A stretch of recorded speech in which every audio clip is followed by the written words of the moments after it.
Dan ini adalah sebuah tema yang menarik ya. Kenapa kenapa sih kita seorang cewek gitu ya, seorang muslimah khususnya, seorang muslimah kenapa sih kudu kudu jadi pengusaha? Sebenarnya basicnya gini teman-teman ya, yang harus teman-teman pahami kita sebagai seorang muslim, kita tuh harus tahu dulu teman-teman kita tuh mau ngapain di sini gitu. Kita tuh mau ngapain sih di dunia ini? Maka seorang muslim itu yang saya pahami dan saya pelajari dan saya ajarkan kepada anak-anak saya dan kepada teman-teman saya. Kalau mau jadi muslimah tuh jangan nanggung. Jangan jadi manusia yang setengah-setengah gitu. Jangan jadi manusia setengah jadi. Kalau jadi manusia tuh kudu betul-betul mateng, kudu betul-betul uh, jadi yang terbaik di bidangnya. Kalau jadi perempuan tuh perempuan yang terbaik, jangan nanggung-nanggung. Kalau jadi istri tuh jadi istri yang terbaik. Kalau jadi jomblo tuh jomblo yang terbaik gitu ya. Kalau jadi dokter tuh dokter yang terbaik. Maka pun sama ketika anak saya suka ke dunia IT, maka saya bilang, saya kasih kamu izin ke dunia IT, tapi dengan syarat kamu harus jadi ahli IT yang terbaik. Jangan nanggung. Kita nggak boleh nanggung jadi seorang muslim. Harus jadi muslim yang bisa dibanggakan. Harus jadi muslim yang menjadi contoh untuk semuanya. Karena apa? Karena kita ini memiliki kewajiban untuk berdakwah. Kita bagaimana seorang muslim ini setengah-setengah gitu ya. Kita kan representasi agama kita sendiri nih ya. Wah, muslim kalau ngelihat saya nih ya, udah jadi perempuan mah di rumah aja gitu ya, nunggu bulanan dari suami gitu ya.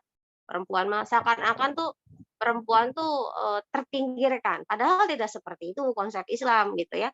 Kalau kita mau melihat teman-teman bagaimana seorang Nusaibah binti Ka'ab, beliau itu kan kita tahu ketika dalam perang Uhud, beliau itu tak dalam perang-perang sebelumnya pun beliau itu membantu pasukan itu membawa air, mengobati pasukan yang luka, membawa air, memberi minum gitu. Tugasnya seperti itu. Tugas perempuan banget deh gitu ya. Tapi ketika perang Uhud terjadi dan ketika Rasulullah Shallallahu Alaihi Wasallam itu terpojok ya bersama para sahabat terpojok dalam kondisi chaos, kondisi kacau. Lihat apa yang dilakukan oleh seorang Nusaybah binti Ka'ab. Itu gayung air yang dia bawa untuk kasih minum para pasukan, perban-perban mungkin ya buat yang membalut luka.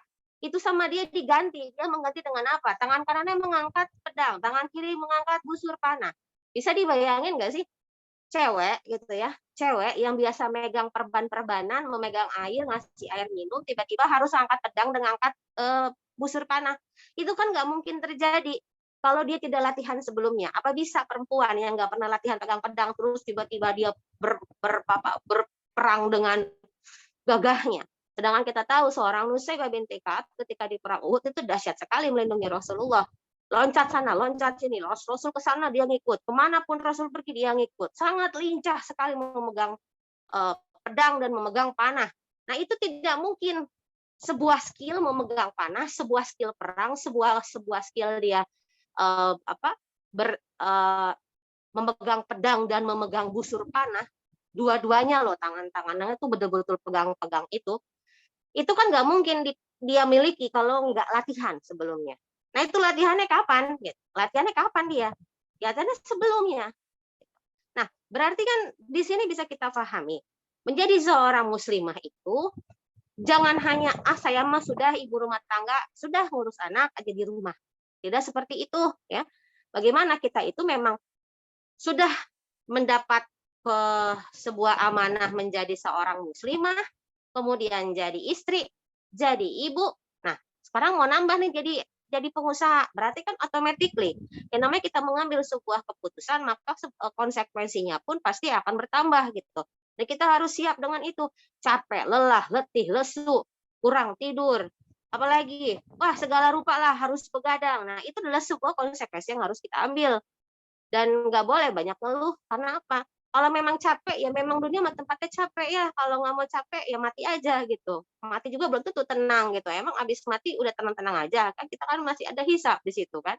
Makanya pahami dulu nih fungsi kita. Siapa kita sih? Oh, kita seorang muslimah. oh saya seorang ibu, oh saya seorang istri, oh saya mau jadi seorang pengusaha. Maka mulailah. Kenapa teman-teman?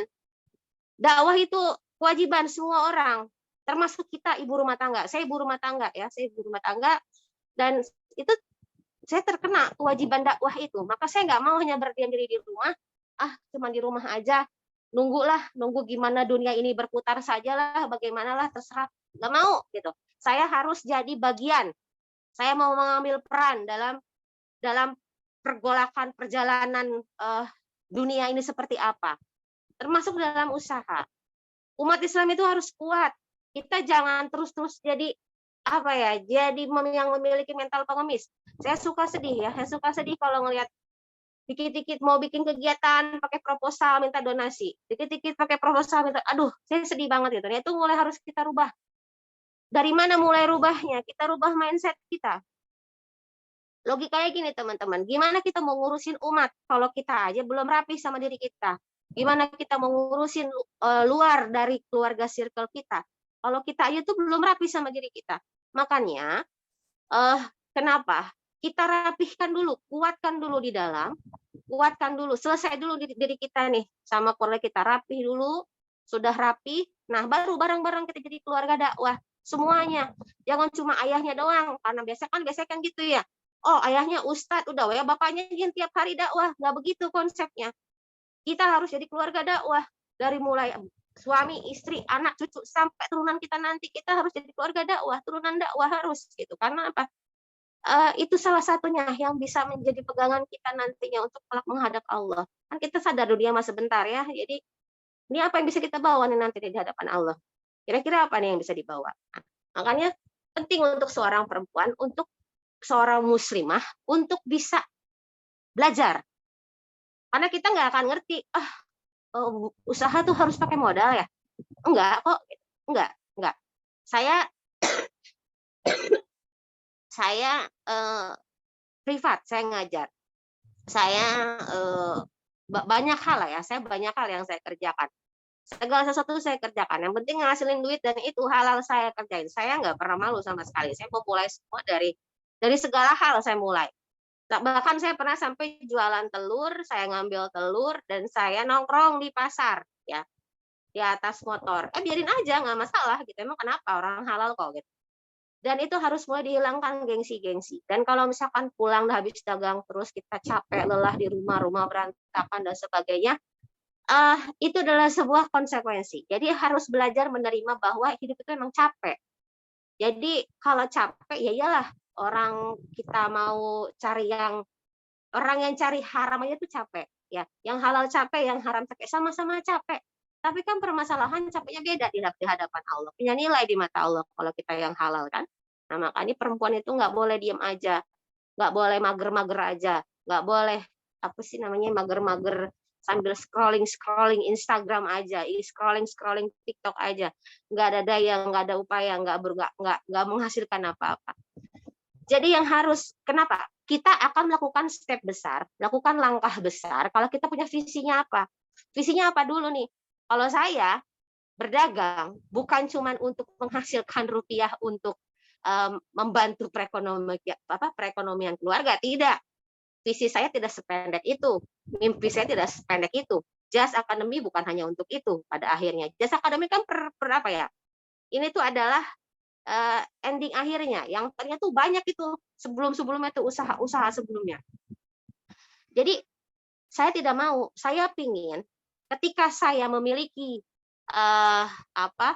penghasilan, ya keluarga saya memiliki penghasilan, maka penghasilan ini bukan hanya berguna untuk diri saya dan keluarga, tapi harus berguna untuk perjuangan dakwah. Karena saya itu berbisnis, keluarga saya berbisnis untuk dakwah, bukan untuk beli mobil Ferrari, bukan buat jalan-jalan ke luar negeri ya. Ini memang untuk dakwah. Kami sudah fokus satu keluarga ini, memang kita punya sama suami. Ya bagaimana caranya kita bisa membiayai dakwah ini tanpa harus minta sana sini. Gitu. Karena ini adalah mimpi besar Rasulullah ya, ketika Islam ini harus disebarkan ke seluruh antero dunia. Islam yang rahmatan lil alamin ini harus. Gitu.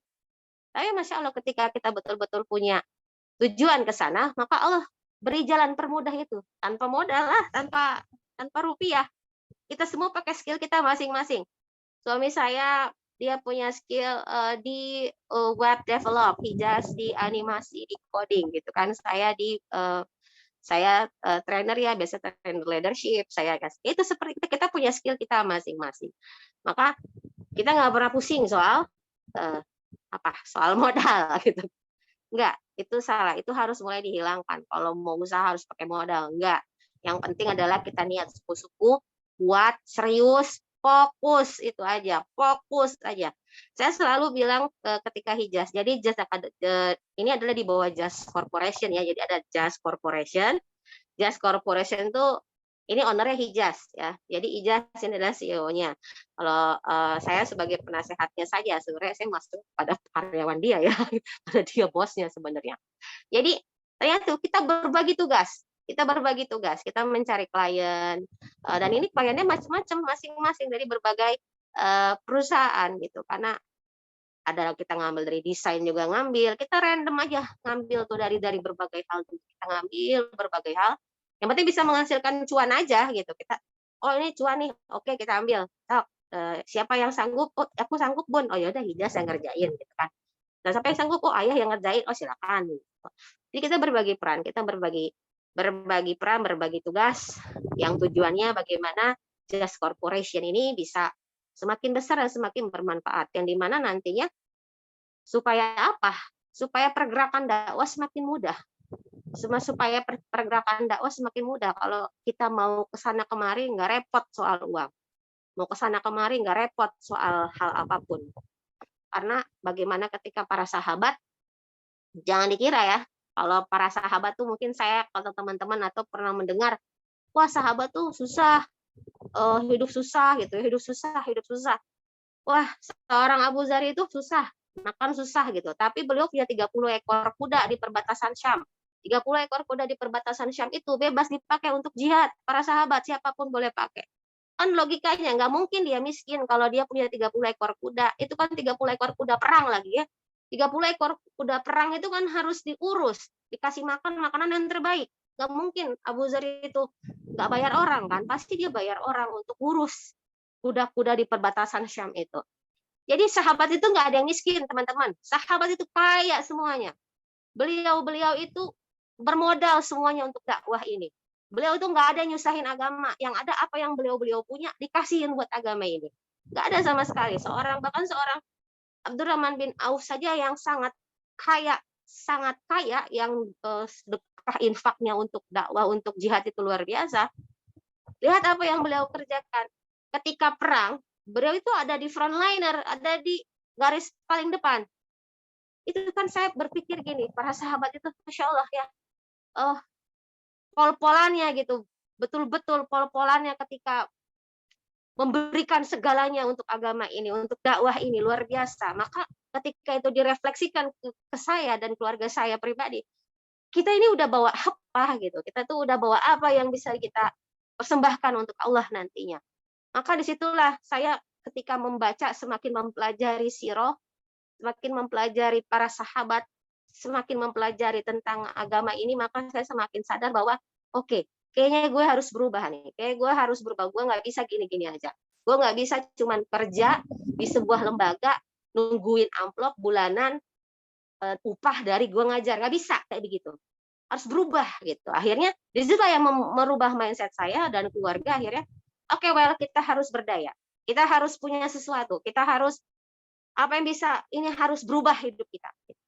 Kita harus berubah hidup kita. Karena nggak mungkin kita bisa berubah kalau kita yang nggak mau berubah gitu. Ada Allah juga ngelihat usaha kita, kemudian ya pingin berubah, tapi kita ya sendiri nggak ngapa-ngapain, ya nggak bisa gitu kan. Maka mindset itu harus mulai merubah mindset. Ya. Rubah mindset, kemudian tentukan jenis usaha apa, bisnis apa yang mau kita garap gitu kan. Terus pelajari gitu. Maka ketika saya dan suami gitu dan juga Hijaz, kita bertiga, kita sering rapat bertiga ya. Jadi ya situ rapat, itu bertiga rapat. Saya nggak pernah memperlakukan hijaz itu kayak anak-anak gitu. Jadi udah aja kayak partner aja, partner bisnis aja gitu. Ini gimana pendapatnya seperti ini, seperti ini. Wah, pengembangan gini. Evaluasi bulan ini. Berapa murid yang ada? Oh, ternyata ini. Oh, kita bisa coba di follow up lagi nih murid yang ini, yang baru nanya-nanya doang gitu kan. Ayo. Terus klien ini nih yang mau minta bikin website gitu kan. Coba di follow up lagi. Nah, itu kita evaluasi tiap bulannya. Maka ketika teman-teman mau terjun ke dunia bisnis, pastikan teman-teman tahu teman-teman tuh bisnis apa yang mau teman-teman uh, jalanin, kembangkan gitu ya. Kemudian teman-teman harus punya strategi, ya, harusnya strategi. Kemudian harus punya timnya juga ya. Kalau misalkan belum punya tim, ya sendiri juga nggak apa-apa. Yang penting tahu dulu mau ngapain gitu. Visinya tuh jelas dulu apa. Nah, alangkah baiknya makanya kembali lagi ketika kita membangun seorang muslim yang ngelakuin apapun itu deh.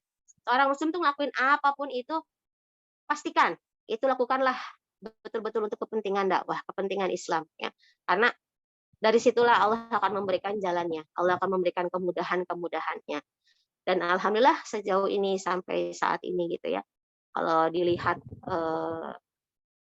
ini luar biasa sih ya perjalanan Just Corporation ini. Kami ada beberapa hal dari Just Academy. Just Academy itu salah satunya aja. Jadi ada Just animasi ya, Just animasi itu khusus untuk yang pesan-pesan animasi. Nah, itu ijaz tuh bagian ijaz. Jadi ada yang pesan animasi sekian menit, ya kan? Sekian menit. Nah, itu bayarannya per detik. Jadi bikin animasi itu bayarannya per detik. Jadi misalkan pesan animasi durasi 5 menit. Nah, itu bayarannya per detik. Nah, itu hijaz itu ya memulai dari bayaran 500 perak per detik ya. Dari 500 ya. Jadi dulu awalnya mulai dari segitu sampai sekarang 40. Nah, makanya Masya Allah gitu. Tidak ada hal yang instan, semua dengan proses. Maka kembali lagi teman-teman semua, kita harus mulai menjadi sosok muslim yang berbeda ya.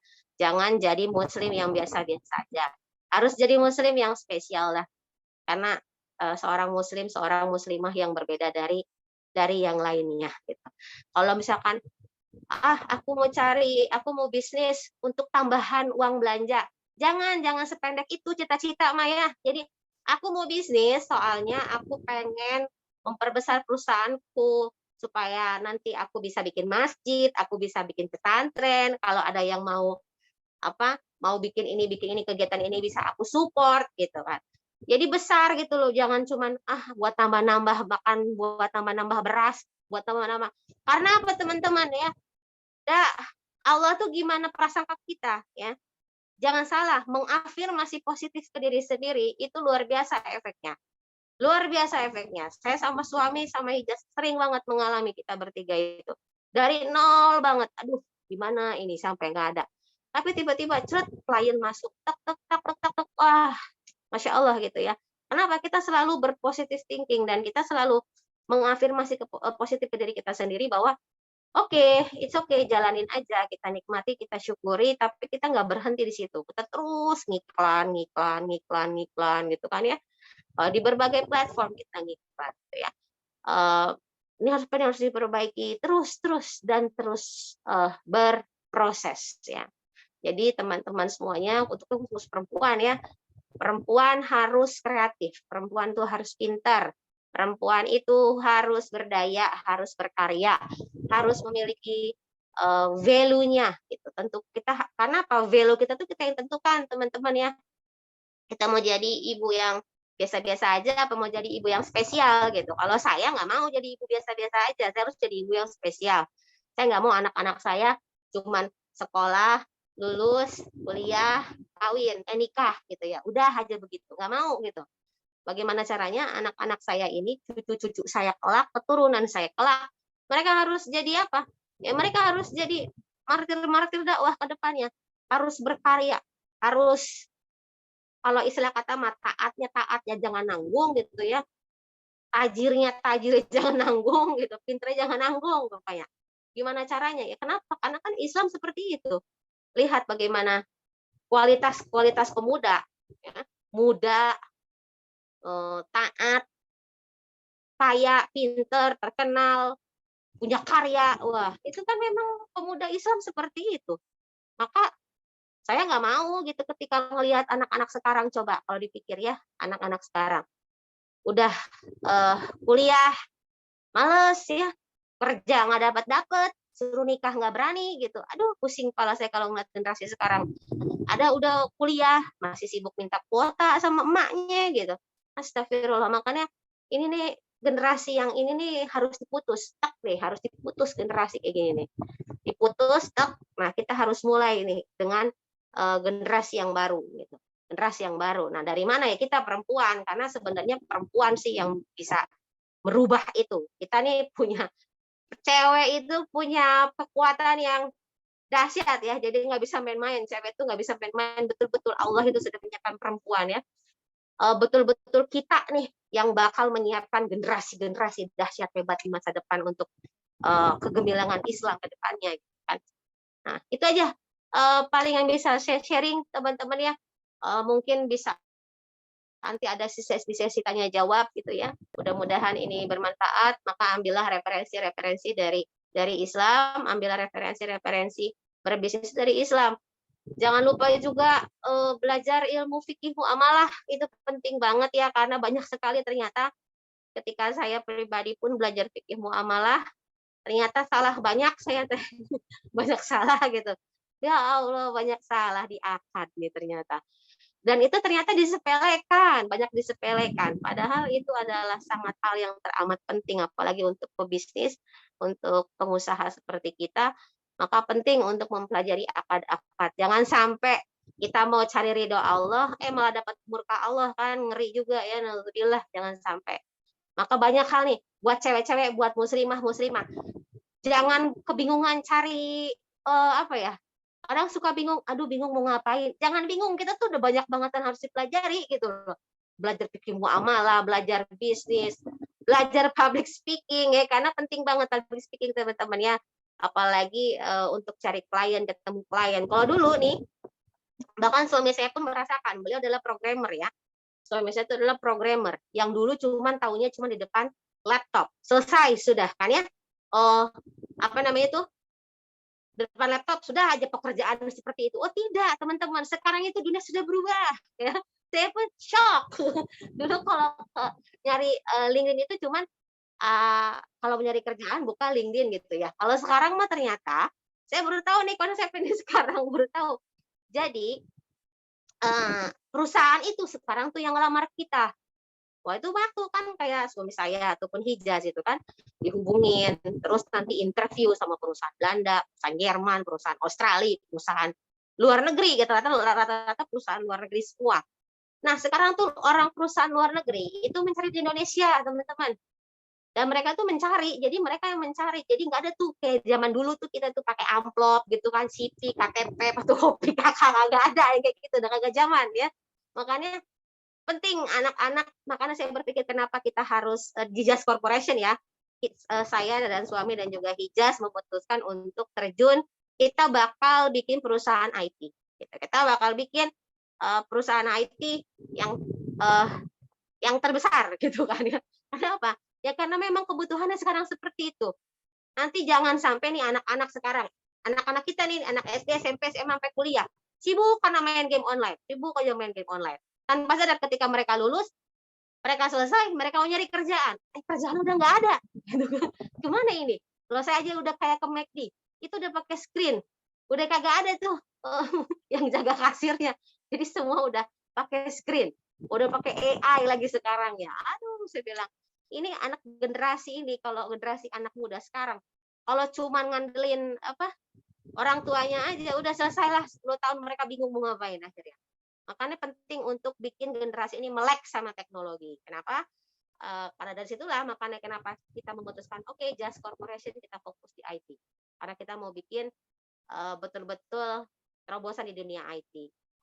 Kayak gitulah sekarang ya. Jadi nggak bisa betul-betul harus multi talent, harus betul multitasking. Kagak boleh cuman berdiam diri terus apa namanya tuh nyaman dengan apa yang kita punya sekarang. Oh, aku mau udah bisa bahasa Inggris. Aku guru privat bahasa Inggris. Udah di situ berpuas diri. Tidak bisa sekarang. Saya kalau dulu nih Zaman dulu saya mau nawarin jasa saya ngajar bahasa Inggris, itu mungkin iklan ya, pakai flyer gitu kan. Nah, kalau sekarang udah enggak. Sekarang itu udah orang-orang yang akan nyamperin kita. Makanya kita penting itu kan, makanya medsos itu kan sebagai portfolio kita ya. Medsos itu di LinkedIn itu. Makanya aku bilang, wah sekarang LinkedIn LinkedIn tuh kayak begini ya. Aku bilang bentukannya ya. Dulu mah nggak kayak gini, saya bilang. Ya iya bun, sekarang tuh udah kayak gini ya, masih dia sih jelasin kan. Udah bisa bikin konten sekarang pun di sini gini-gini. Oh gitu ya, saya bilang. Wow, dunia bergerak sangat cepat gitu. Dan saya berpikir, aduh ini harus disadarkan. Para orang tua harus banyak disadarkan. Anak-anaknya harus melek teknologi. Jangan melek teknologinya malah main game online sama TikTokan gitu kan. Tapi banyak ilmu. Teknologi itu kan kalau dipakai baik ya baik, dipakai buruk ya buruk ya, dipakai sia-sia ya sia-sia, dipakai manfaat ya. Selama kita bisa masih manfaatkan aja. Banyak sih yang bilang, oh teknologi kan juga punya orang kafir, ya biarin aja. Saya bilang, ya kita manfaatin aja betul-betul untuk habis-habisan buat dakwah, buat belajar, buat ngambil kuliah online. Makanya Hijaz itu nyaris 90% tuh dia ngambilnya kuliah online. Gitu kan. Jadi banyak hal. Saya ingin betul-betul memanfaatkan teknologi untuk meningkatkan value dari saya sebagai seorang ibu dan sebagai seorang istri, sebagai seorang pendidik, dan meningkatkan value juga sebagai sebab kalau suami saya ya dia memanfaatkan betul Hijaz pun sama anak-anak saya pun memanfaatkan betul. Jadi jangan karena banyak orang tua sekarang wah nanti kan teknologi itu kan bakal punah ya iya tapi kan nunggu punahnya itu jangan sampai diisi sama orang-orang yang nggak benar pada akhirnya. Ya itu aja deh, paling saya kalau ngomong kagak berhenti nih soalnya teman-teman. Mudah-mudahan bisa bermanfaat deh. Nanti sharing aja deh mendingan ya. Oke, terima kasih. Assalamualaikum warahmatullahi wabarakatuh. Waalaikumsalam warahmatullahi wabarakatuh. Masya Allah. Asik banget padahal dengerin Miss Tia. Masya Allah. Ini nggak berasa nih sudah 40 menit berlalu. Masya Allah. Nah, bagi sahabat-sahabat semua, Masya Allah, luar biasa ya kita mendapatkan transferan semangat nih minimal ya. Masya Allah untuk mempunyai sama-sama memiliki visi. Jadi kalau jadi seseorang itu jangan setengah-setengah, tapi yang 100% yang terbaik, Masya Allah itu kita sebagai seorang Muslim sebenarnya sudah biasa ya menjalani itu, mempraktekannya. Misal ketika dalam sholat rokaat terakhir, ya kan, batal gitu kan, kita buang angin. Nah maka kalau apakah pahalanya 90% gitu? Ternyata enggak, 0 gitu. Jadi kalau setengah-setengah itu sama aja 0 nih. Nah, sayang banget. Jadi jadinya yang terbaik misalnya yang 100%. Oke. Nah, terima kasih banyak Miss Tia atas boosternya dan kita akan mendengarkan ya sebelum kita tanya jawab sambil sahabat-sahabat juga semuanya menyiapkan pertanyaan. Nah, ini ada pengantar dari founder IMT, Masya Allah. Nah, ini Ustadz Vidi. Nah, seperti apa sih visi besar dari IMT dan kita kenapa diadakannya acara ini? Nah, kita akan mendengarkan sebentar dari beliau. Silakan Ustadz Vidi. Masya Allah. Syukron. Terima kasih Ustadz Azam. Assalamualaikum warahmatullahi wabarakatuh. Waalaikumsalam warahmatullahi wabarakatuh. Diwakilkan sama Ustadz Azam untuk jawab salamnya ya. Masya Allah, ini luar biasa ini. Miss Tia ya, salah satu contoh muslimah yang punya semangat luar biasa gitu. Dan juga seorang pengusaha. Oke, mungkin saya ambil waktu 15 menit aja sedikit menjelaskan tentang IMT ya. Bismillahirrahmanirrahim. Alhamdulillahirrahmanirrahim. Wa bihi nasta'inu ala umuri dunya waddin. Salatu wassalamu ala asrofil anbiya'i wal mursalin. Sayyidina Muhammadin wa ala alihi wa sahbihi ajma'in amma ba'du. Alhamdulillah, kita semua di sini dikumpulkan oleh Allah dalam rangka sama-sama belajar bahwa belajar itu menjadi satu kewajiban kita sebagai seorang muslim dan muslimah. Itu sebetulnya adalah satu statement yang dimana dikatakan dalam hadis thalabul ilmi fardhatun ala kulli muslimin wa muslimat, artinya wajib gitu. Karena dengan belajar inilah, dengan thalabul ilmilah kita bisa keluar dari yang namanya kebodohan. Jadi IMT, Islamic Management Training itu saya buat ya, mungkin baru dibuat 1 bulan yang lalu. Baru bulan lalu kita buat atas dasar ada kegelisahan di hati saya dan teman-teman yang membackup saya tentang bagaimana manusia di zaman ini mencari rizki gitu ya, mencari uang gitu. Nah, kenapa manajemen training? Karena ada orang yang bekerja, ada orang yang berusaha. Nah, dalam usaha juga ada namanya akad-akad di dalam manajemen. Ada cara berusaha itu namanya manajemen. Bekerja juga bagian daripada manajemen. Nah, pertanyaannya adalah apakah sudah benar yang dilakukan teman-teman kita ini dalam mencari rizkinya, akad di dalam pekerjaannya, akad di dalam manajemennya, akad di dalam usahanya. Jika tidak benar, maka dikatakan usaha itu menjadi, akad itu atau pekerjaan itu menjadi batil. Maka hasil yang dibawa itu punya potensi menjadi haram. Nah, kalau kira-kira hasilnya yang kita bawa itu haram, bagaimana dampaknya di dalam keluarga? Nah, ini ternyata besar sekali. Dan saya termasuk orang yang terlahir dari situ gitu. Saya sebelumnya adalah pengusaha yang ternyata setelah saya ngaji, di dalam akad usaha saya banyak sekali yang batil. Dan terbukti itu di keluarga kita banyak sekali hal-hal yang yang tidak nikmat lah, tidak berkah. Dan sering sekali terjadi percecokan dan lain sebagainya.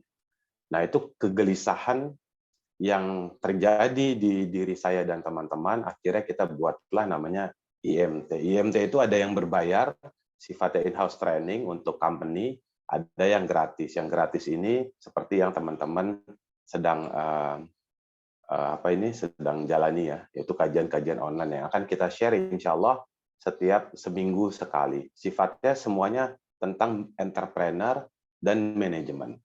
Nah, yang kedua, kenapa muslimah harus mengerti tentang entrepreneur?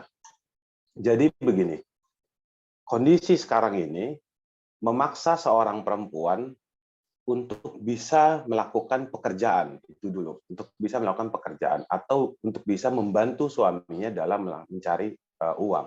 Karena kondisi sekarang ini serapan untuk bekerja itu lebih banyak atau kecenderungannya kepada perempuan dibandingkan kepada laki-laki. Tapi permasalahannya jika kita bekerja, apakah kalau si perempuan bekerja, apakah sudah bisa dijamin pekerjaannya itu sesuai dengan syariat? Kenyataannya, jika bekerja banyak aturan-aturan yang melanggar syariat. Maka solusinya adalah wanita ini kalau ingin membantu sepertinya harus usaha. Nah, usaha itu yang seperti apa sih kan gitu ya. Nah, kenapa harus usaha gitu ya? Karena usaha itu kita bisa bikin sistem yang paling tidak sesuai syariat supaya uang yang kita dapatkan itu menjadi berkah gitu ya.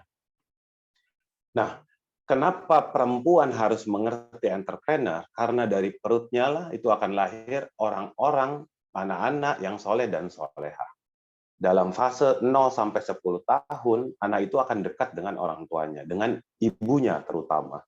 Maka seorang ibu itu selain dari bekal dia menjadi memiliki sakofa Islamiyah, dia soleha, dia juga punya bekal untuk entrepreneur, kepemimpinan, manajemen, dan lain sebagainya. Karena itu menjadi fundamental, menjadi fondasi untuk anaknya kelak. Banyak sekali saya melihat bahwa wanita itu pandai memang dalam mengurusi anak, tetapi untuk perihal membentuk karakter anak kurang dikarenakan memang pengetahuannya yang tidak diasah. Padahal sebenarnya potensi itu besar sekali. Kita lihat bagaimana para sahabat yang seorang pengusaha, bahkan Nabi Muhammad SAW juga melakukan aktivitas usaha, aktivitas leadership, aktivitas manajemen itu sedari kecil. Kan tidak mungkin artinya beliau tiba-tiba melakukan seperti itu. Artinya ada satu sistem dari mana orang tua dan anaknya juga mengajarkan hal yang demikian. Ya, nah itulah kenapa hari ini temanya adalah muslimah harusnya bisa jadi pengusaha. Ini saya ambil ada 3 poin saja. Kesalahan kapitalisme, ya, saya sebut itu kapitalisme, artinya yang zaman sekarang orang tuh berpikir kalau namanya mau usaha itu, maka guidingnya adalah figurnya adalah orang-orang yang sudah sukses di dalam dunia usaha. Nah, kalau kita searching di Google siapa pengusaha paling sukses, itu akan keluar orang-orang yang bukan dari kalangan kaum muslimin. Pasti orang kaya, Elon Musk gitu ya. Siapa orang pengusaha paling sukses? Mark Zuckerberg, orang Facebook, atau siapa pemilik Alibaba gitu ya. Dan itu orang-orangnya bukan orang-orang muslim. Padahal sebetulnya kalau kita menjadi seorang muslim ini, panutan kita harusnya cari tokoh muslim yang sukses gitu. Yang sukses dunia akhirat. Cuma ada satu manusia yang sukses sebagai pengusaha dan sudah dijamin surga. Confirm pasti masuk surga. Siapa? Ya Rasulullah. Maka harusnya panutan kita Rasulullah itu. Gitu ya. Maka bagaimana caranya sih gitu. Nah, kapitalisme itu memframing otak kita bahwa usaha itu kayak tadi Mustia bilang ya harus punya modal gitu. Karena apa? Dalam etik bisnisnya kapitalis itu namanya usaha itu harus punya modal, harus running well, harus proper sebelumnya. Ada bisnis permintaan pasarnya apa? Seandainya X, pasar saat ini butuh X gitu ya. Kita harus siapin X itu. Gimana cara mulainya? Harus punya tempat, harus punya duit, harus punya sistem, harus punya karyawan, dan lain sebagainya. Nah, ini adalah cara kapitalisme yang di-framing kepada kita sehingga akhirnya tidak ada potensi yang keluar di dalam diri kita. Seolah-olah prepare yang baik itu akan menyebabkan mendapatkan hasil yang baik. Planning yang baik itu seolah-olah confirm hasilnya pasti baik. Nah, ini sebenarnya kesalahan berpikir yang juga dulu saya alami gitu ya. Jadi kalau nggak baik itu hasilnya udah pasti nggak baik gitu. Padahal tidak demikian. Lalu bagaimana kalau seorang muslim itu berusaha? Sebenarnya Islam itu memudahkan kita dalam berusaha. Kiat-kiatnya seorang muslim berusaha itu, yang pertama itu dia suka dulu terhadap usahanya. Nggak ada tuh syaratnya adalah harus ada sistem yang baik. Karyawannya harus sekian, modalnya harus sekian, itu nggak ada. Dia potensinya dari dalam keluar gitu ya. Yang kita suka dulu karena kita akan menjalankan usaha itu. Setelah kita suka, yang kita bisa yang kedua. Karena yang kita bisa tuh maksudnya tanpa bantuan orang lain kita bisa menjalankannya. Jadi kalau nanti kita punya karyawan, satu saat nanti ternyata karyawan kita juga meninggalkan kita, maka kita masih bisa menjalankan roda usaha itu. Yang kedua, kita bisa dulu. Nah, yang ketiga itu lakukan saja langsung gitu. Karena di dalam Islam, selama ikhtiarnya sudah kita lakukan sesuai syariat syaratnya, ikhtiar itu kita maksimal, potensi kita punya kita lakukan maksimal, yang penting sesuai syariat, maka hasilnya itu bukan ranahnya kita kan. Bahwa nggak ada korelasi antara ikhtiar yang baik, hasilnya pasti baik di dalam Islam. Ikhtiarnya baik sesuai syariat, kita berharap hasilnya baik, tetapi hasil itu belum tentu seperti yang kita inginkan. Maka kalau clear antara sistem Islam dengan sistem apa yang kita lakukan, insya Allah itu sebenarnya lebih mudah dalam menjalankan usaha. Maka Islam ada punya satu namanya samsaroh, satu sistem. Kalau kita kenalnya sekarang reseller atau mediator atau apalah calo gitu ya. Nah, samsaroh itu adalah profesi yang ada dari zaman Nabi. Kalau nggak punya modal ya udah antum samsaroh gitu. Pinjem barang. Kalau pinjem berarti akadnya apa kan gitu. Wakalahkah gitu ya. Atau kita beli tapi hutang berarti akadnya jual beli. Atau samsaroh gitu. Itu diatur. Yang penting akadnya clear, benar sesuai syariat sehingga waktu kita menjual lagi maka itu hasil yang kita dapatkan insya Allah berkah gitu ya. Nah, itu tuh sebenarnya Islam mengatur detail tentang bagaimana cara kita mendapatkan uang dan tidak tersekat antara laki-laki dan perempuan, kemampuan-kemampuan itu. Nah, itu yang sebenarnya kita tuh nggak ngerti bagaimana sih ilmu-ilmu Islam ini. Karena sebetulnya kan Islam harusnya mengatur seluruh aktivitas, bisa mengatur seluruh aktivitas kita di dunia ini. Mengatur seluruh ilmu, menjadi fundamental ilmu di seluruh dunia ini. Cuma kita yang nggak pernah mengakses itu. Nah, insya Allah ke depan IMT itu ingin membuat materi-materi yang berkesinambungan, seperti saya minggu depan ya. Minggu depan kebetulan insya Allah saya akan isi, yaitu marketing berkah. Kita bicara teknis itu.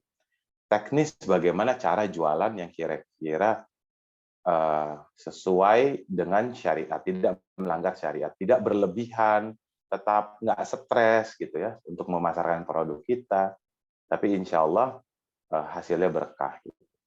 Dan yang minggu depan lagi, insya Allah kita kalau atas izin Allah mudah-mudahan kita akan keluarin tema 7 kesalahan orang tua memasukkan anaknya ke sekolah. Dan terus kita akan kasih tema-tema menarik untuk teman-teman. Saya berharap ibu-ibu di sini, ya ini ibu-ibu dan mbak-mbak ya mungkin ya. Saya paling ganteng sendiri nih Ustadz Azam nih. Karena laki-laki cuma berdua nih sama Ustadz Azam. Ya insya Allah teman-teman sini terus kita bisa mengikuti aktivitas kita ke depan dan bisa ikut lagi karena gratis gitu. Gratis. Tidak ada berbayar sama sekali. Karena ini adalah murni support kita untuk masyarakat. Kenapa Zoom? Supaya bisa mengakses teman-teman di daerah dan di seluruh Indonesia, bahkan kalau ada yang di seluruh dunia gitu ya bisa mengakses. Mudah-mudahan teman-teman bisa sama-sama menyebarluaskan tentang program kita ini. Amin. Ya, kira-kira begitu dari saya sebentar. Terima kasih Ustaz Fidi. Ya. Mudah-mudahan diberikan lancaran urusan untuk visi besarnya ya dari IMT. Nah, jadi sahabat-sahabat semua, nah yang belum follow akun Instagramnya follow dulu. Ya supaya dapat info-info menarik seputar bisnis, akad-akad dan lain sebagainya. Dan ini memang dedikasi kami untuk memberi lebih daripada untuk kewajiban kita sebagai seorang muslim. Jadi kalau bahasanya Mistia tadi kan, wah ini program harus dapat sumbangan dulu, kalau nggak ada sumbangan nggak jalan. Nah kita alhamdulillah kita memang ingin memberi, ada yang membantu, alhamdulillah nggak ada, kita tetap jalan. Insya Allah nanti Allah yang buka jalan ya. Insya Allah mohon doanya mudah-mudahan bisa istiqomah. Baik, itu tadi iklan ya. Ada iklannya ya Mistia ya. Nah kita lanjutkan ke tanya jawab. Nah, ini ada yang bertanya nih Mistia, boleh lewat chat, silakan disampaikan atau mau bertanya langsung interaksi di raise hand juga boleh. Silakan supaya lebih dapat ya feel-nya. Ini mungkin ada pertanyaan teknis. Saya pilih yang kedua dulu, mungkin yang langkah awal nih ya, sebagai orang awam ya. Bismillah, izin bertanya Miss, dimulai dari mana ketika kita mau memulai untuk bisa menjadi muslimah pengusaha? Ilmu apa dulu yang harus kita pelajari? Nah, jazakallah khair Miss. Nah, pertanyaan dari Rosidah Oktari. Silakan Miss Tia. Dari mana nih? Bismillah, yang apa? Mulai dari mana ya? Kalau mau jadi pengusaha muslimah gitu, ilmu apa dulu harus kita pelajari? Iya. Oke, ya. Mulai dari mana? Mulai dari tadi sama Ustadz Fidi itu udah dijelasin. Mulai dari sekarang. Hari ini kalau perlu mulainya ya. Jadi mulai dari mana? Mulai dari sekarang. Kita mau, makanya harus tahu dulu. Kalau kita mau bisnis, tahu dulu mau bisnis apa. Kita paling bisa apa ya? Jangan kayak saya ya. Saya bisanya skill saya kan sebagai trainer. Terus tiba-tiba saya mau dagang soto mie yang nggak nyambung akhirnya gitu kan. Nah makanya harus tahu dulu sesuai dengan skill kita. Karena benar kita harus suka dulu. Karena kalau kita suka, ketika dalam perjalanan itu ada up and down, lagi sepi, lagi apa, itu akan tetap terus aja. Kita bakal terus jalan dan terus ngelakuin, terus istiqomah ngejalanin gitu. Dan mulai dari kapan? Mulai dari sekarang. Terus ilmu apa yang harus kita pelajari? Ya kalau kita mau dagang cilok, berarti carilah yang endes, yang tidak dua rasanya gitu kan, yang awet, yang tanpa pengawet, yang sehat gitu. Carilah seperti itulah, yang nge-relate, yang pasti yang nge-relate sama hal yang mau kita bisnisin gitu. Itu ilmu ya. Yang pasti ilmu fikih muamalah itu aja tuh tadi udah diobrolin sama Ustadz Fidi ya. Penting perempuan, hai perempuan-perempuan kalian semua di luar sana belajar ya. Jadi harus belajar tentang fikih muamalah ya. Karena apa? 70% isi Al-Qur'an itu isinya muamalah semua, syai ya. Jadi cewek itu kudu pinter, harus tahu. Ini jangan cuman mikirnya tuh modal, aduh nggak punya modal, aduh nggak punya modal. Bisa sekarang mah gampang nih teman-teman ya. Kalau misalkan kalau dulu mah kan harus punya barang terus dijual. Nah, kalau sekarang teman-teman pasang aja status open PO. Open PO apa ya? Misalnya open PO madu. Open PO madu. Nah, habis itu tuh teman-teman udah dapat pembelinya. Ya udah teman-teman tinggal apa? Tinggal teman-teman cari gitu kan madunya gitu yang tapi teman-teman pastiin udah dapat madunya, udah tahu nih suppliernya siapa, obrolin atau bisa sama yang punya jualan sendal. Soklah aku pinjam dulu sendal kamu 2, ini aku jualin 2 gitu kan. Sebenarnya segala hal nih kalau saya bilang ya, kalau orang ada yang ngomong nih sama saya paling gemes gergetan kalau ada yang ngomong, "Aduh susah banget cari uang. Aduh susah banget cari uang." Siapa bilang cari uang tuh susah, cari uang tuh gampang gitu kan. Yang susah apa ya? Yang susah itu kita tuh males aja untuk mulainya. Lo gimana? Kita dikasih tubuh sempurna, mata semua lengkap gitu kan. Main medsos bisa gitu kan. Dari mana? Semua itu bisa menghasilkan uang dari segala rupa. Bisa, uang gampang. Sampai bilang nyari uang susah. Nyari uang tuh gampang. Yang susah itu apa? Kita untuk bisa yakin dan memulainya. Maka mulai dari kapan? Mulai dari sekarang. Agak ada waktu, gak usah nunggu besok. Agak usah nunggu besok. Udah, ada uang berapa aja, mulai aja dagang cilok. Bikin cilok, ya kan ada uang 20.000 bikin cilok. Terus di packing sendiri, ditempel stiker, dipoto, terus kita iklanin gitu kan, itu bisa. Tinggal mau enggaknya aja sih. Itu aja ya. Ilmu apa? Ya udah itu aja ilmunya, ilmu mulai dari sekarang, jangan entar-entar sama ilmu ilmu fikih muamalah karena kita mau jadi pengusaha. Jadi harus bisa harus tuh ilmu wajib tuh fikih muamalah. Itu paling yang lain Siap, siap. Masya Allah, luar biasa nih. Ini banyak banget sih sebenarnya pertanyaan kalau mau dibahas satu-satu. Cuman saya izin pilih yang mungkin mewakili setiap peserta ya, mudah-mudahan ya, Miss ya. Nah, ini ada dari Bu Eli nih, bagus banget nih pertanyaannya. Nah, sebelum nanti pertanyaan ke Bu Devi Depok ya. Nah, ini ya saya bacakan pertanyaan dari Bu Weli. Nah, Miss Tia mau nanya apa yang paling berat saat mengambil seluruh peran Miss Tia saat ini. Nah, ini kan banyak nih amanah dari Miss Tia, trainer, sebagai ibu yang mengasuh anak-anaknya, sebagai pasangan yang melayani pasangannya juga, dan juga sebagai seorang muslimah yang memberikan benefit lebih untuk umat. Nah, ini kan banyak peran yang diambil nih. Nah, apa nih hal yang berat banget berat. bagi seorang Miss Tia nih saat menjalaninya nih? Oke. Kira-kira ada nggak sih? Oke, siap. Apa yang paling berat untuk Miss Tia? Teman-teman, satu hal catat nih, catat kalau perlu pakai stabilo yang gede nih ya. Berat dan tidak berat itu bukan soal banyaknya pekerjaan, bukan soal banyaknya peran. Berat dan tidak berat itu soal mindset ya. Saya ada yang cuman ibu rumah tangga doang, ngurus anak doang, udah nggak ngapa-ngapain di rumah, ngerasa berat, ngeluh ya kerjaannya. Ada teman-teman saya kayak gitu. Lo cuma di rumah aja dia, tinggal dari suami udah dapat bulanan gitu kan ya udah, wah enak lah tinggal rebahan. Tapi ngeluh aja kerjaannya. Nah, ada yang kayak saya, misalkan segala rupa. Jangan nih teman-teman yang belum kenal saya ya. Kalau yang udah kenal saya juga mereka bilang, saya lihatnya aja capek gitu kan.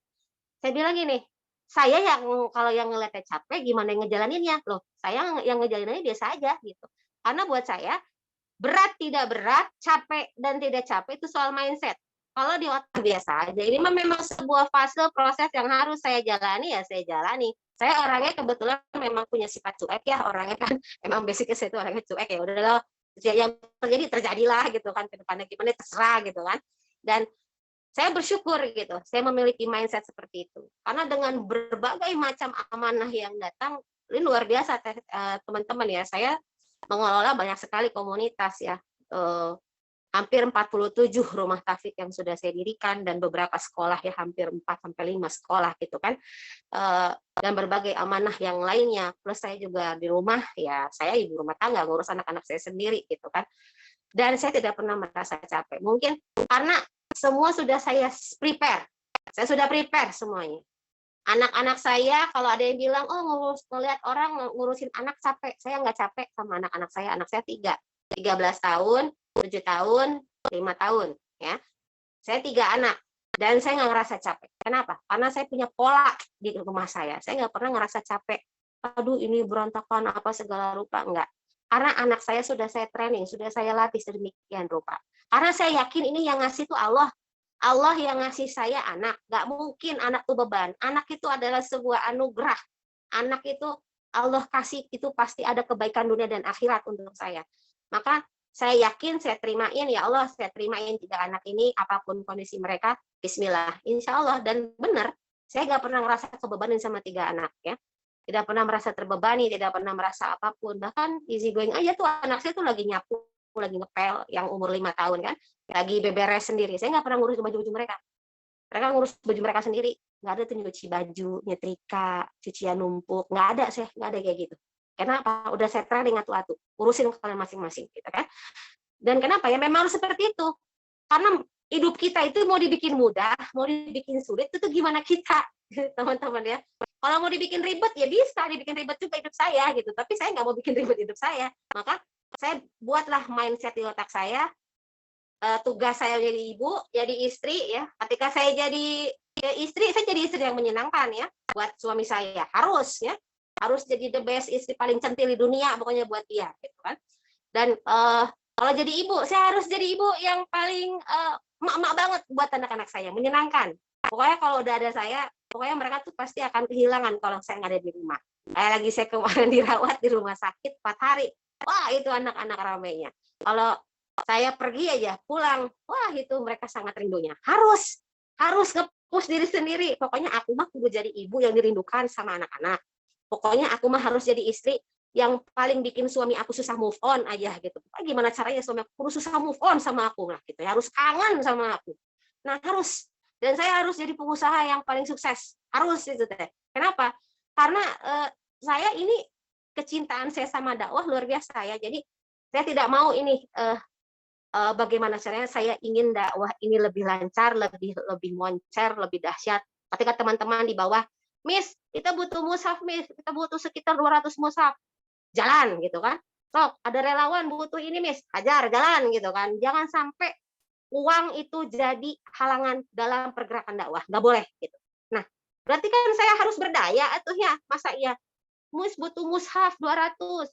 Miss butuh buat relawan, beras, telur habis gitu kan. Saya minta dulu sama orang-orang, aduh saya nggak mau kayak gitu. Udah lewat fase kayak gitu mah. Sekarang butuh berapa? Oke, butuh 10 kerat itu telur, siap. Beras berapa? Butuh 20 karung, siap gitu kan. Harus paksain diri. Berat tidak berat itu dari mindset. Kalau kita mindsetnya berat ya jadi berat. Kalau kita mindsetnya jadi gampang lah. Oke lah, jadilah, bisa lah. Insya Allah bisa. Allah gimana prasangka kita. Itu. Lanjut. Masya Allah, luar biasa nih. Apalagi sahabat-sahabat semua ya, saya juga ikutan semangat nih kalau Mustia nih luar biasa. Punten ya, aku mau berisik. Oh nggak apa-apa, seneng malah kita disemangatin kayak gini nih. Kadang-kadang perlu nih sosok-sosok kayak Mustia gini kan, seorang muslim yang pede gitu. Kita sebagai muslimah nih luar biasa nih. Kadang jadi beban segala macam, minderan, maluan, nah itu kan jadi problem juga nih, Masya Allah. Ini mungkin bakal akan banyak nih kelas-kelas bersama Mustia nanti yang kita adakan ya. Jangan bosan-bosan nih Mustianya. Siap. Masya Allah. Tadi yang raisen Bu Devi ya, dari Depok. Masih ingin bertanya? Nah, silakan. Ya. Nah, Bismillahirrahmanirrahim. Assalamualaikum. Saya Devi Miss dari Depok. Nah, mau bertanya, di tengah kan gini ya, apa namanya, di tengah pergerakan, maksudnya yang sekarang Shopee, TikTok itu penjualan banyak gitu ya.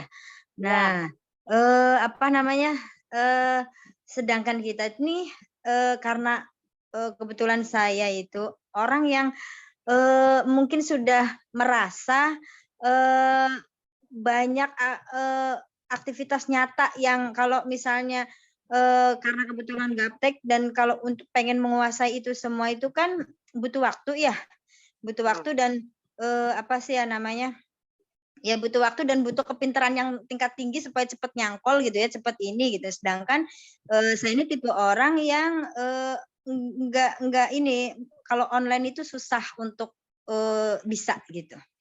Nah, apakah gitu ya, maksudnya kesempatan untuk sukses itu sama dengan orang yang menguasai digital seperti itu? Karena kan kalau orang digital itu seluruh Indonesia bahkan dunia bisa ya, Miss. Maksudnya jualan big itu kan bisa menggapai. Dibandingkan dengan kayak misalnya saya nih yang hanya mungkin ya seinian saya aja gitu, setemunya saya aja gitu. Nah, ya baiknya seperti apakah? Maksudnya gini, saya merasa kalau saya harus belajar itu buang-buang waktu saya untuk yang saya apa ya namanya bisa gitu di dunia nyata gitu. Karena kalau untuk dunia online itu saya butuh nggak paham-paham gitu, susah pahamnya. Sedangkan kalau misalnya kita dengan banyaknya penjualan yang di sosmed itu kan kita pengen juga gitu, tapi ini gitu susah gitu. Itu gimana tuh, Miss? Gitu. Oke. Siap. Banyak ini adalah permasalahan emak-emak ya. Kalau belajar bisnis online tuh kayak susah banget. Nah, lagi-lagi itu soal mindset, Teteh, mindset ya. Kita pengen penjualannya kayak teman saya nih, ada teman saya tuh Mahkota Hijab tuh, owner dia fashion. Wah, saya bingung teman-teman saya yang fashion itu ya, sehari tuh habis 5.000 pieces sehari. Itu gimana jualannya, saya bilang kan. Itu saya pelajarin ya. Jadi gini Teh ya, sekali lagi bisa nggak bisa tuh soal mindset ya. Teteh, kalau kita nggak belajar dunia digital marketing, dengan sekarang kondisi yang semuanya sudah didigitalkan semuanya, suka tidak suka, mau tidak mau, kita akan tergerus Teh ya. Maka paksain diri, yang paling minimal ya kan kalau dagang di TikTok gitu kan. Misalkan, ya aku kan nggak bisa, misalkan kudu harus apa namanya, juga TikTok kayak gak usah gitu kan. Ini aja minimal Teteh menguasailah dari dagang di Shopee, dagang di Tokopedia gitu ya.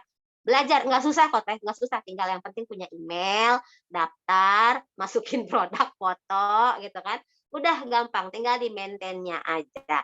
Nah, kadang yang suka bilang susah, itu tuh cuman kadang alasan aja Teh. Ya, maaf ya. Dan itu adalah faktanya, itu mama sekarang gitu, banyak alasan aja. Banyak alasan, padahal sebenarnya dia bisa. Teteh tuh bisa belajar digital marketing, bisa. Jangan salah Teh. Siapa bilang Teteh nggak bisa? Kita tuh cewek, disetting sama Allah nih ya.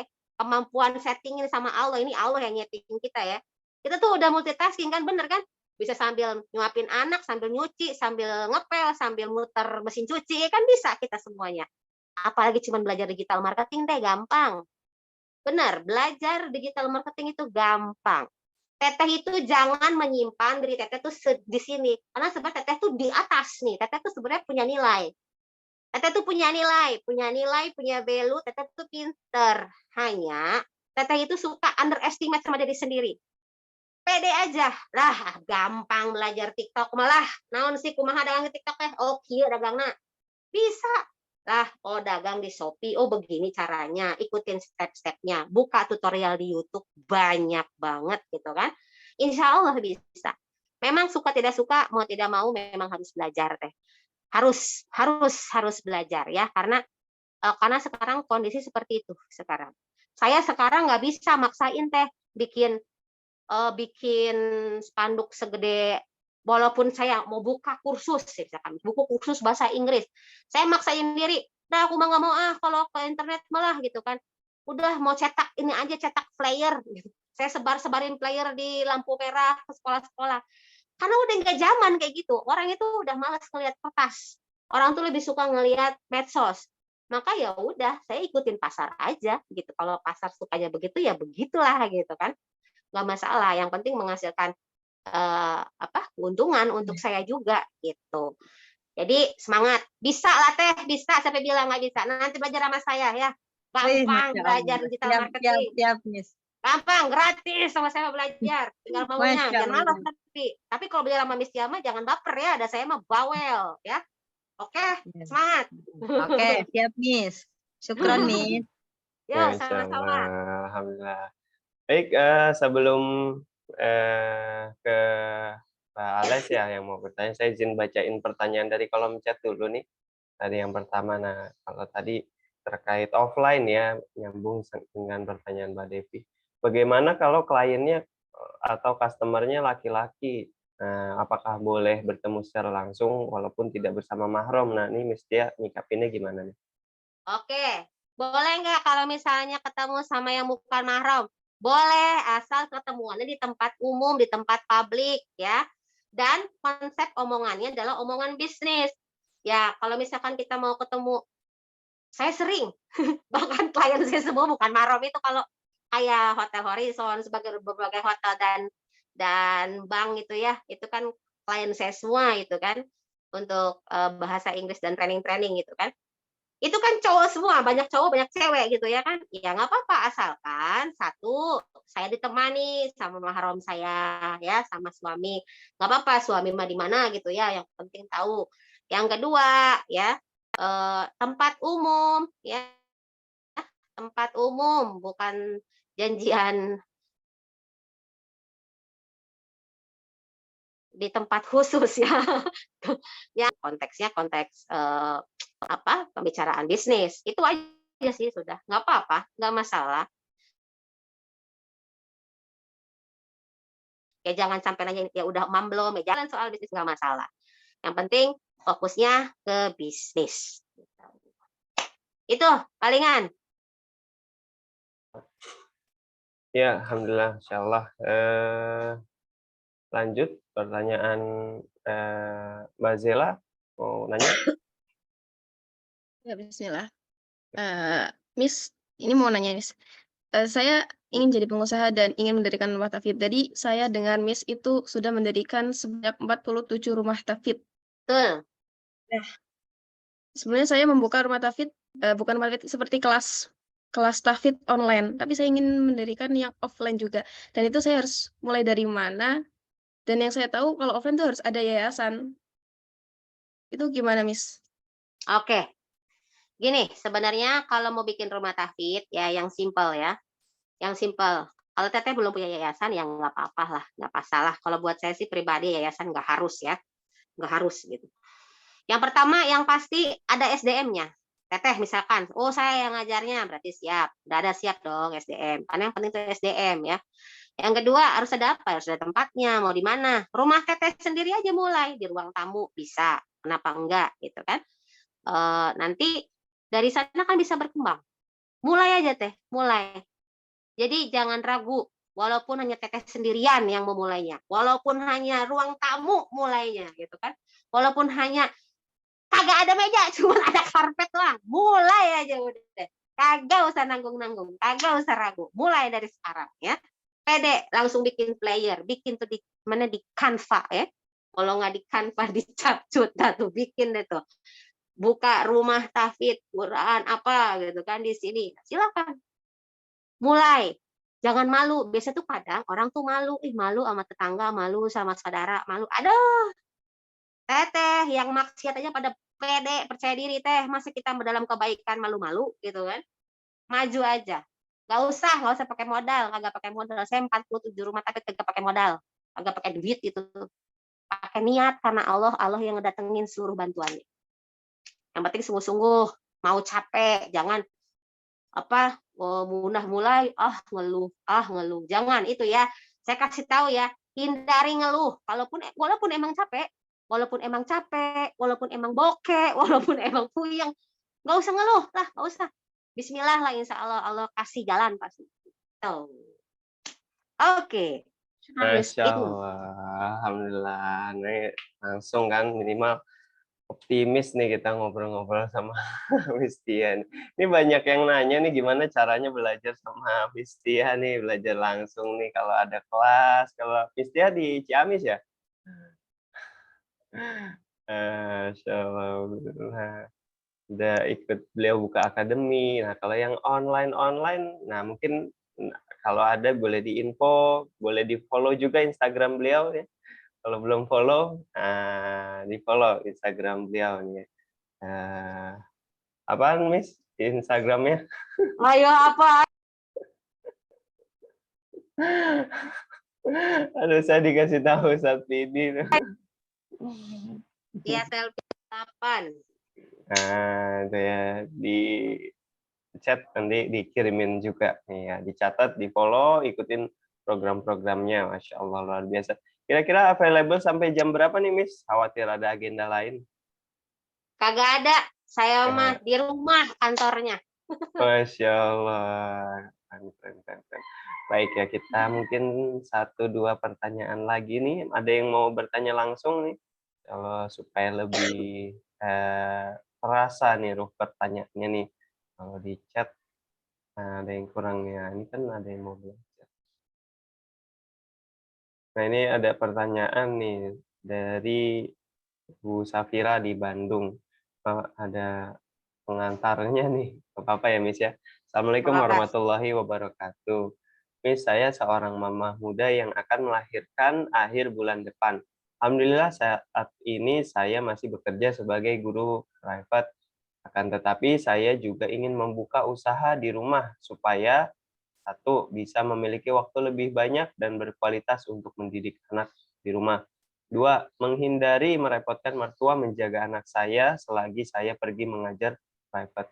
Dan 3, jika bisa usaha rumahan ini bisa dipilih pada akhirnya sehingga tidak lagi mengajar private. Bagaimana cara saya mempertimbangkan dan memperhitungkan keberhasilan usaha saya sebelum mantap meninggalkan privat? Sebagai tambahan, saya dari lulusan PGSD.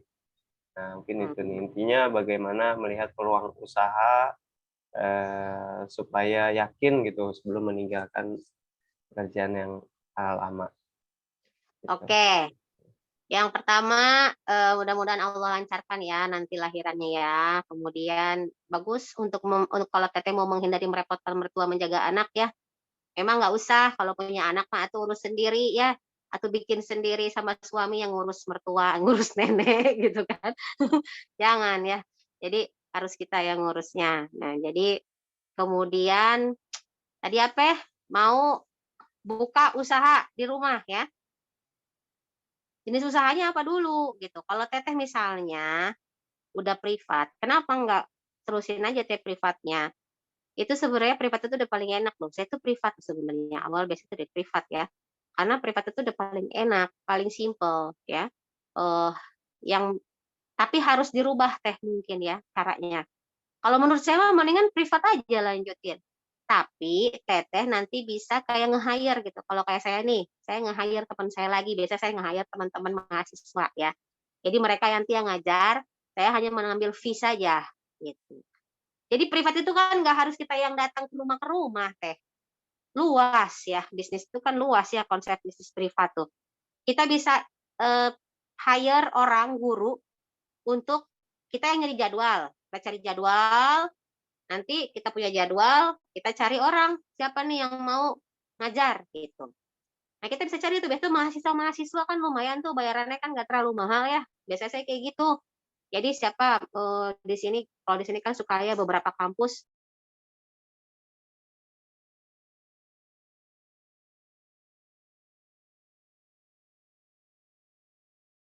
Gak ada Saya suaranya. buka lowongan, itu kan, saya buka lowongan. Nanti suka banyak itu mahasiswa yang ngelamar mau jadi guru privat bahasa Inggris. Ya udah mereka yang ngajar saya dapat fee paling misalkan dari satu kali pertemuan kan biasanya bayarannya 200.000 sampai 2,5 gitu kan. Ya udah nggak apa-apa ya, yang 150 mereka ambil, saya emang ngambil 50.000 aja. Orang cuma fee doang kagak ngapa-ngapain kan gitu. Kan bisa ke sana teh. bisa teteh tuh bisa jadi outsourcing-nya gitu tuh. Jadi bisa teteh tuh bisa jadi caloknya. Nah, bisa jadi caloknya kita nih, calo cari cari murid untuk ngajar bahasa Inggris. Gitu. Nah, kalau misalnya saran saya sih mendingan lanjutin privat karena privat itu luas. Atau teteh bisa bikin modul, jualan modul kayak saya. Saya dagang modul. Ya udah bikin modul saya sendiri ya. Terus saya jualin. Banyak teh, banyak celah kok, banyak insya Allah ya. Selama teteh punya keinginan kuat, hajar aja udah, jalanin aja. Oke. Semoga Allah memudahkan rencana teteh ya. Eh, apalagi teteh sudah punya basicnya ya sebagai ya, lulusan PGSD lagi kan. Gak apa-apa, sok mulainya dari privat aja saya bilang. Privat itu nggak harus teteh yang jalan-jalan loh. Makanya dirubah belajar, teteh perlunya belajar lagi, lebih detail lagi, bagaimana bisnis dari privat ini. Gitu. Oke, itu aja paling. Iya, Masya Allah. Jadi nanti kita fokus nyari orderan ya, nyari murid, Iya, nanti yang ngajar benar. bisa Kayak banyak saya murid sekarang ya. gitu. Masya Allah. Jadi Iya, bukan Mas. saya yang terjun sekarang. Nah, ini nanti ngobrol-ngobrol lebih banyak nih sama beliau nih. Nah, mungkin pertanyaan terakhir ya, mungkin dari Depok nih, Yunus Ayani. Ya, saya mau bertanya kalau bisnisnya kuliner itu gimana ya, Miss, cara ngembanginnya? Soalnya saya terkendala dana jika untuk menyewa tempat. Kata Miss tadi kan tidak perlu modal untuk atau bimbang dengan modal. Jadi gimana ya Miss agar kita dapat pelanggan banyak meskipun jualan di rumah, selain modal juga saya juga terkendala karena masih punya balita 6 bulan. Nah, Oke, itu. ya. Gimana nih kalau bisnis kuliner kan perlu perlu tempat untuk sewa tempat gitu. Nggak usah. Sekarang mah rumah kita, dapur kita itu jadi kantor kita. Bisa ya. Misalnya teteh mau bikin, saya ambil gampang aja ya produknya. Misalkan bikin cilok ya, cilok. Teteh bikin di rumah. Teteh bikin di dapur rumah teteh ya. Bikin cilok isi isi daging, isi ayam. Nah, teteh bikin, teteh packing sendiri di rumah, ya kan? Itu kan di rumah kan nggak kemana-mana kan. Terus teteh foto, teteh posting di status WhatsApp lah yang paling-paling banter gitu kan. Posting di status WhatsApp teteh. Teteh punya grup pasti kan di grup WhatsApp. Share di grup WhatsApp teteh, ya. Itu yang langkah pertama, Tok. Jangan sampai itu jadi halangan. Mulai aja dulu dengan teteh bikin produknya, teteh packing, teteh foto, teteh pasarin. Nah, itu kan tidak perlu uang modal untuk sewa tempat kan. Nanti lihat ada yang beli satu, ada yang beli dua, pelan-pelan mulut ke mulut. Yang penting kalau kuliner mah harus dijaga rasa ya, kualitas kalau kuliner tuh. Kuliner itu saya gitu dulu. Saya kan sempat dagang kuliner, dagang sushi saya. Ada tuh Instagramnya Miss Sushi, saya tuh kan pernah dagang sushi.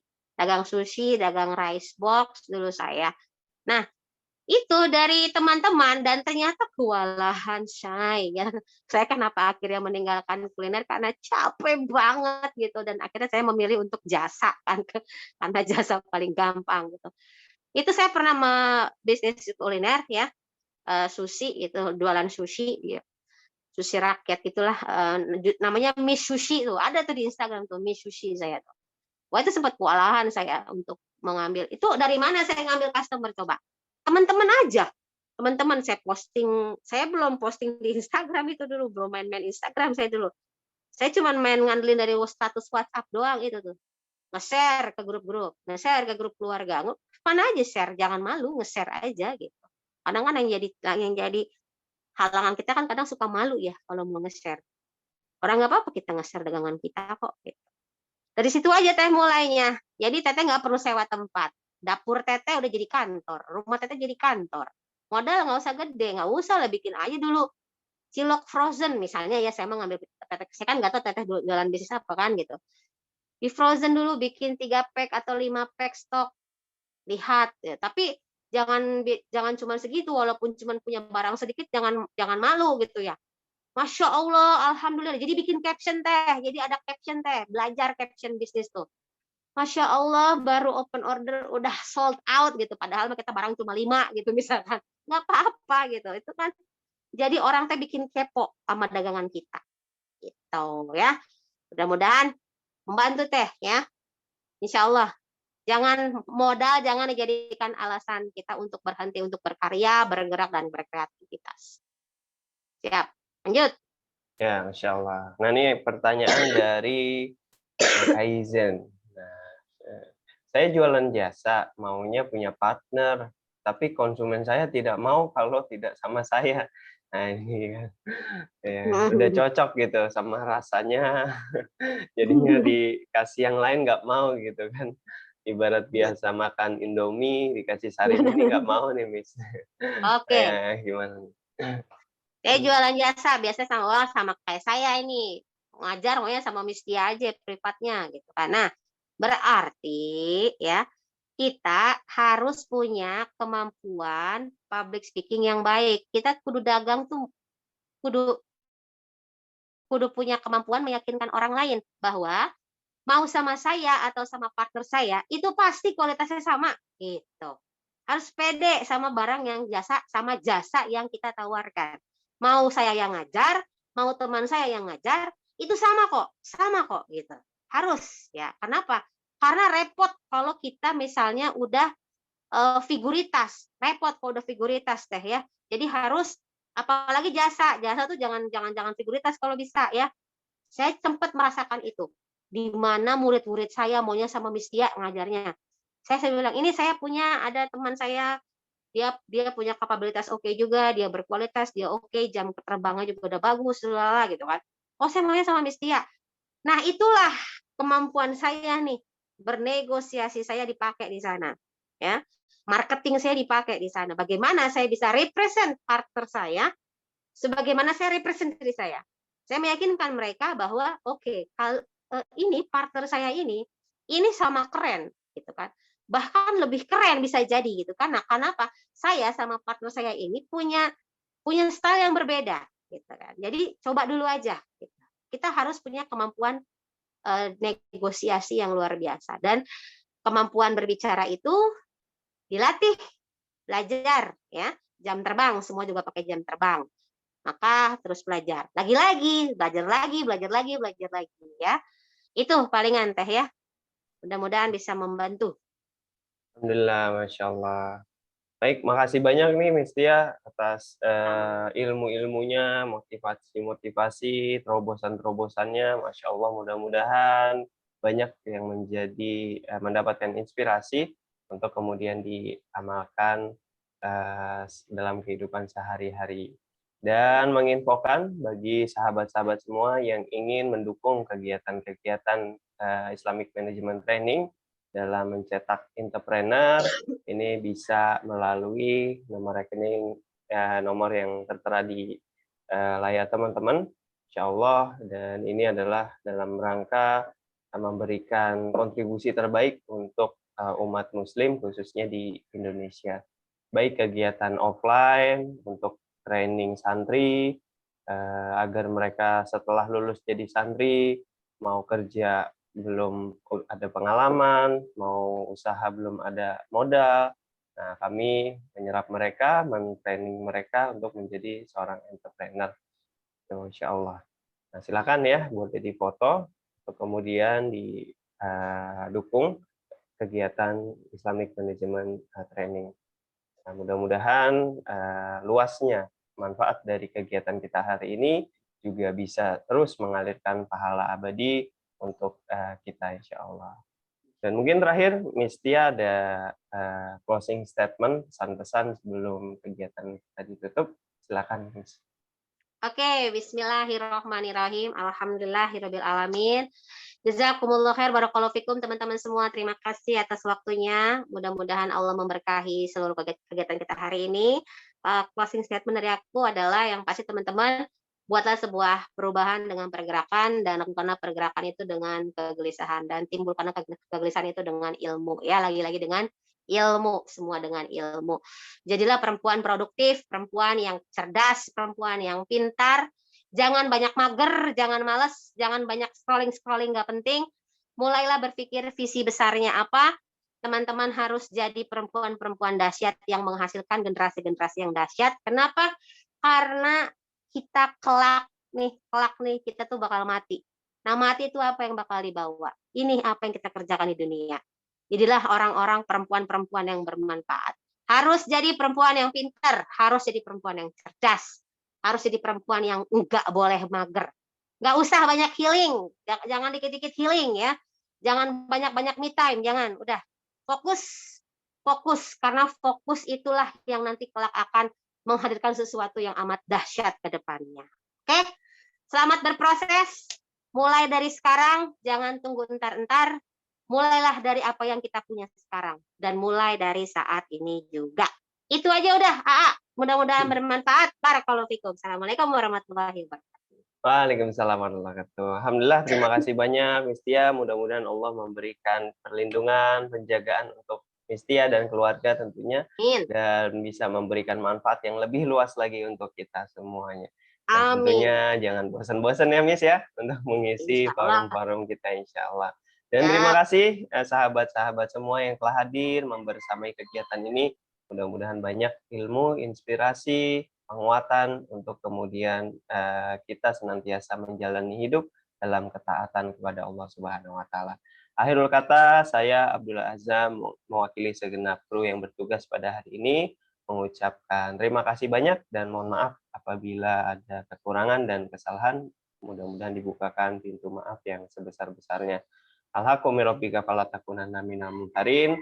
Assalamualaikum warahmatullahi wabarakatuh.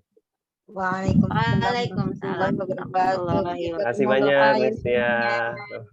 Sama-sama. Jazakallah khair, Miss. Raiyakum. Semangat semuanya. Oke. Aku live ya. Dadah. Assalamualaikum. Selamat.